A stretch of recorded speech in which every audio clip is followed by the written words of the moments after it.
ಅದು ನಮ್ಮ ಅವರ ಪ್ರೀತಿ ವಿಶ್ವಾಸದ ಮಾತು, ಗೊತ್ತಾಯ್ತಾ. ಅವರಿಗೆ ನಾನು ಅಭಿನಂದನೆ ಸಲ್ಲಿಸ್ತೇನೆ. ನನಗೆ ಬೇರೆ ಬೇರೆ ಕಾರಣದಿಂದ ನಾನು ಈ ಒಂದು ಹೊಣೆಗಾರಿಕೆಯಿಂದ ಬಿಡುಗಡೆ ಆಗಬೇಕು ಅಂತಕ್ಕಂಥ ಇಚ್ಛೆ.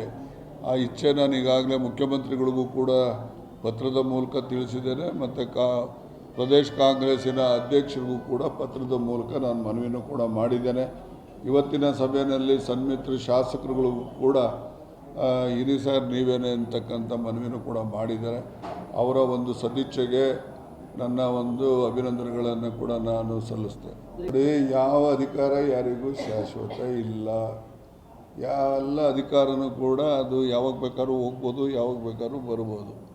ಅದರಿಂದ ಯಾವ ಅಧಿಕಾರ ಬಂದರೆ ಸ್ವೀಕಾರ ಮಾಡ್ತೀವಿ, ಹೋದರೆ ಸಂತೋಷ ಪಡ್ತೀವಿ, ಎರಡೂ ಮಾಡ್ತೀವಿ. ಬೇಡ ಅನ್ನೋದಕ್ಕೆ ನೋಡಿ ನನ್ನ ವೈಯಕ್ತಿಕ ಕಾರಣಗಳಿದ್ದಾವೆ. ನನಗೆ ಈಗ ಜಿಲ್ಲಾ ಪಂಚಾಯತಿ ಇವೆಲ್ಲ ಚುನಾವಣೆಗಳು ಬರ್ತವೆ. ನಮ್ಮ ಕ್ಷೇತ್ರ, ನಮ್ಮ ಜಿಲ್ಲೆ ಇದೆಯಲ್ಲ, ದೊಡ್ಡ ಜಿಲ್ಲೆ. ಅದು ದೊಡ್ಡ ಜಿಲ್ಲೆಯಲ್ಲಿ ನಾವು ನಮ್ಮ ಪಕ್ಷದ ವಶಕ್ಕೆ ನಾವು ತೆಗೆದುಕೋಬೇಕು ಅಂತಕ್ಕಂಥ ಆಶಯ ಇದೆ. ಕಳೆದ ಸಮಯದಲ್ಲಿ ನಮ್ಮ ಪಕ್ಷದಲ್ಲಿ ಇರಲಿಲ್ಲ ಅದು. ಆದ್ದರಿಂದ ನಮ್ಮ ಪಕ್ಷಕ್ಕೆ ನಾವು ಆ ಒಂದು ಜಿಲ್ಲಾ ಪಂಚಾಯಿತಿಯನ್ನು ತಗೋಬೇಕು ಅನ್ನೋ ಆಶಯದಿಂದ ನನ್ನ ಒಂದು ಲಭ್ಯತೆ ಆ ಭಾಗದಲ್ಲಿ ಹೆಚ್ಚು ಅವಶ್ಯಕತೆ ಇದೆ. ಅದರಿಂದ ನನ್ನನ್ನು ಬಿಡುಗಡೆ ಮಾಡಿ ಅಂತ ಹೇಳಿದ್ದೀನಿ ಹೊರತು ನಾವು ಯಾವ ಜನರಿಂದ ನಮ್ಮನ್ನೇನು ನೀವು ಹೋಗಿ ಸರ್ ಯಾಕೆ ಬರ್ತೀರಿ ಅಂತ ಯಾರು ಏನು ಹೇಳಿಲ್ಲ.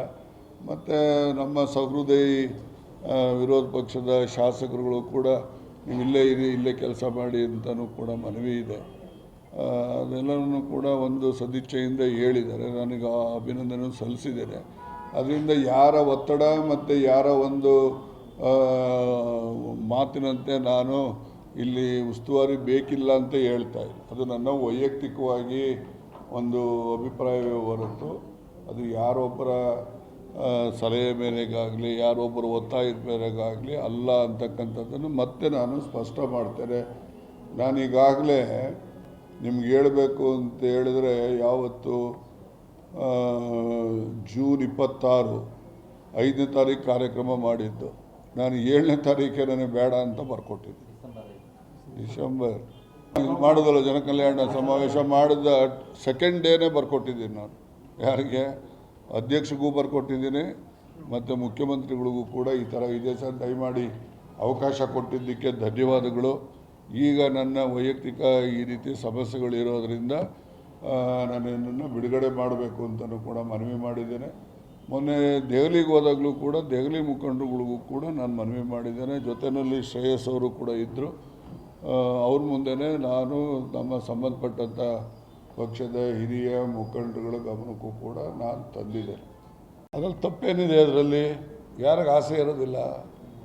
ಎಲ್ರಿಗೂ ಆಸೆ ಇರುತ್ತೆ. ಅಣ್ಣನ ಮುಖ್ಯಮಂತ್ರಿ ಮಾಡಬೇಕು ಅಂತ ತಪ್ಪೇನಿದೆ? ಅದರಲ್ಲಿ ತಪ್ಪೇನಿಲ್ಲ. ಅದರಲ್ಲಿ ಅದು ಎಲ್ಲ ಅವರೇ ಹೇಳಿದ್ರಲ್ಲ, ಖಾಲಿ ಆದಮೇಲೆ ತಾನೆ. ಅದರಿಂದ ತಪ್ಪೇನಿಲ್ಲ. ಅದರಲ್ಲಿ ತಪ್ಪು ಹುಡುಕ್ತಕ್ಕಂಥ ಕೆಲಸ ನಾವು ಮಾಡಬಾರ್ದು. ಮನುಷ್ಯನಿಗೆ ಎಲ್ರಿಗೂ ಕೂಡ ಆಸೆ ಅಂತಕ್ಕಂಥದ್ದು ಇದ್ದೇ ಇರಬೇಕು. ಆಸೆ ಇದ್ರೇ ಮನುಷ್ಯನಾಗಿ ಅವನು ಮುಂದಿನ ಜೀವನ ನಡೆಸಲಿಕ್ಕೆ ಶಕ್ತಿ ಬರೋದು. ಆಸೆನೇ ಇಲ್ಲದೇ ಅವನು ಸನ್ಯಾಸಿ ಆಗಿಬಿಡ್ತಾನೆ ಅಷ್ಟೇ. ಸುರೇಶ್ ಗೌಡ ಏನು ಹಿಂದಕ್ಕೆ ಮುಂಬಾರನೂ ಅಲ್ಲ ಹಿಂಬಾರನೂ ಅಲ್ಲ. ಯಾಕೆ ಮಾತಾಡ್ತೀರಿ ಅವ್ರ ಬಗ್ಗೆ? ಸುರೇಶ್ ಗೌಡ ನನ್ನ ಸ್ನೇಹಿತನೇ, ಆ ಪ್ರಶ್ನೆ ಬೇರೆ. ಅವರು BJPಗೆ ಆಹ್ವಾನ ಮಾಡಿಬಿಡ್ತಾರೆ ಅಂದರೆ ಹೋಗ್ಬಿಡ್ತಾರ ಇವರು? ನಾನು ಸುರೇಶ್ ಗೌಡರನ್ನೇ ಕಾಂಗ್ರೆಸ್ಸಿಗೆ ಬಾರಪ್ಪ ಅಂತ ಕರೆದಿದ್ದೆ. ನಾನು ಮುಂದೆ ಒಪ್ಕೊಂಡಿದ್ದೆ ಬರ್ತೀನಿ ಅಂತ. ಅದೇನೋ ಕಡೆಗಳಿಗೆ ಬಿಟ್ಟು ಹೋಗ್ಬಿಟ್ಟ. ಅದಕ್ಕೇನು ಮಾಡೋಕ್ಕಾಗ್ತದೆ? ಅವ್ರವ್ರ ಇಷ್ಟ ರಾಜಕೀಯದ್ದು. ಹೆಚ್ಚಿನ ವಿಡಿಯೋಗಳಿಗೆ ಪ್ರತಿಧ್ವನಿ ಯೂಟ್ಯೂಬ್ ಚಾನೆಲ್ ಸಬ್ಸ್ಕ್ರೈಬ್ ಮಾಡಿ, ಬೆಲ್ ಐಕಾನ್ ಕ್ಲಿಕ್ ಮಾಡಿ.